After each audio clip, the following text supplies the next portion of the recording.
Today we're taking a look at another mustache wax by Mountaineer brand. The extra firm wax comes in a cardboard container just like the other one, where you push down on the bottom to lift it up.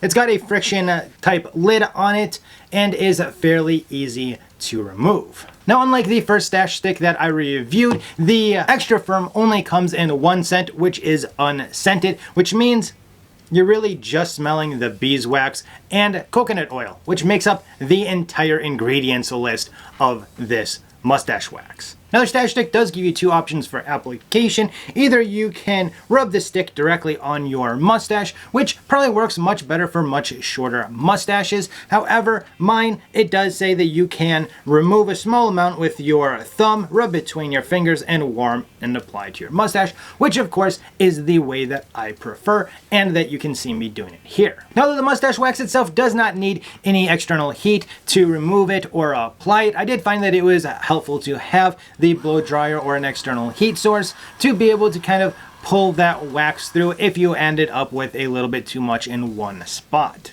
And just like that, we've got a fairly decent looking mustache. My experience using the stash stick extra firm was a fairly good one. I did find that it is definitely much easier to apply it when you have a long handlebar like this anyway, like you would any other wax, with using your thumbnail to remove a bit and then applying it after warming it up in your fingers. It just tended to work a lot better, just like any of these mustache waxes that say that you can just rub it right on. For longer mustaches, it doesn't really work very well. Now, Mountaineer brand does say that this is an extra firm hold. I would have to consider it more of a firm hold or a strong hold wax, as it definitely did hold throughout the day with very little to no adjustment to it throughout the day needed. And of course, with the natural scent, I did like that, as I didn't need to worry about it being overpowering at all.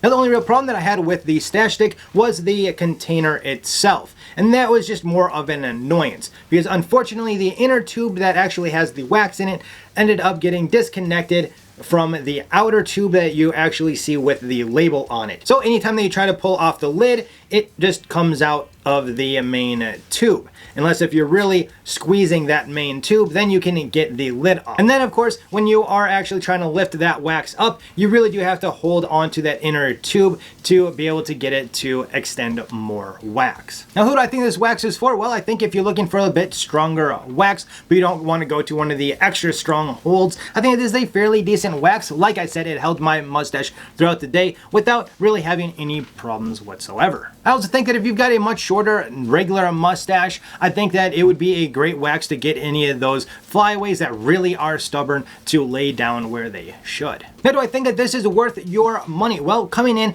at the time of this recording at right about $17, I think that it is worth it. It's not that much more than some of the other waxes that I review, and you are getting 1.5 ounces of wax opposed to the normal one. A quick recap of this wax: that it is a firm or strong hold. It is unscented, which I definitely can appreciate. It's got the least ingredients of just about any of the other waxes that I have reviewed in the past, and it comes in a nice recyclable little cardboard tube. Now, if you're looking for more of a medium hold and would like to stay with Mountaineer brand, I highly suggest checking out this review up here, which I reviewed the Essential 7 scent for you guys. Down below that, I have another video that you will probably also enjoy. Until next time, as always, you have a good one.